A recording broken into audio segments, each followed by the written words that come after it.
Thank you, Mr. Speaker. A year ago, this government cancelled the special drugs program. It was once known as the life-saving drugs program because that's what it did.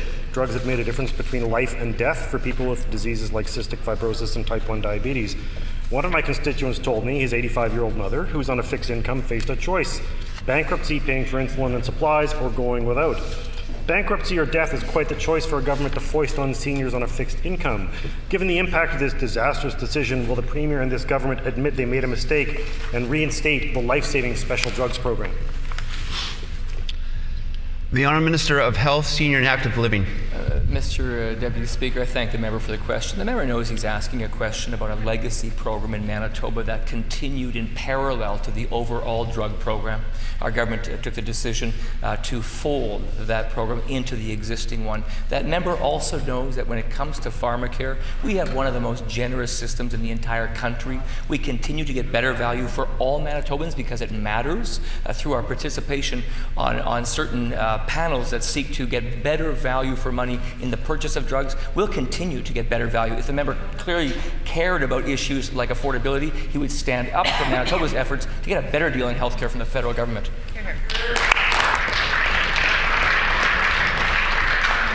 The Honourable Leader of the Second Opposition on a supplementary question. Thank you, Mr. Deputy Speaker. The Health Minister and the Premier have often claimed they're looking for efficiencies in order to reinvest in the healthcare system, but we know from the government's books there is no reinvestment. A cut is a cut is a cut because actual health spending is flat like the prairie horizon. What's worse, Mr. Speaker, is that this government is cutting funding on primary health, where problems are detected early and spending more on people only once they are that much sicker. The complications of diabetes include blindness, amputation, heart disease, stroke, and kidney failure. We could be preventing untold misery and saving tens of millions of dollars, but when it comes to covering insulin pumps, Manitoba is tied for worst with Quebec. People don't stop having type 1 diabetes when they turn 18. But as far as this government is concerned, they do, because this government won't cover insulin pumps. The member's time is up. Cover insulin pumps for people of all ages.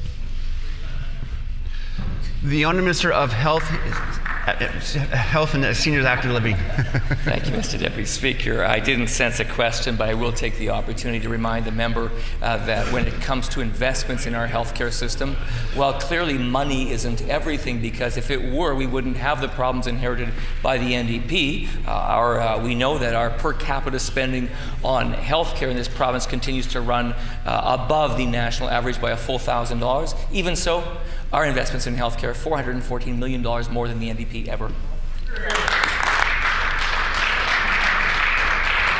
The Honourable Leader of the Second Opposition on a final supplementary question. Thank you, Mr. Deputy Speaker. If the Premier were Mayor of Winnipeg, and sometimes it seems he wishes he were, it seems he'd eliminate the need for sprinkler systems and spend all his money on putting out fires once they were fully ablaze. We've seen cut after cut to primary care where diabetes is detected.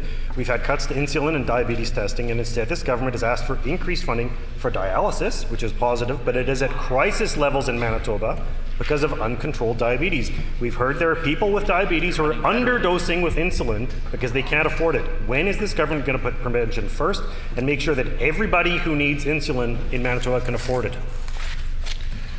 The Honourable Minister of Health, Senior and Active Living.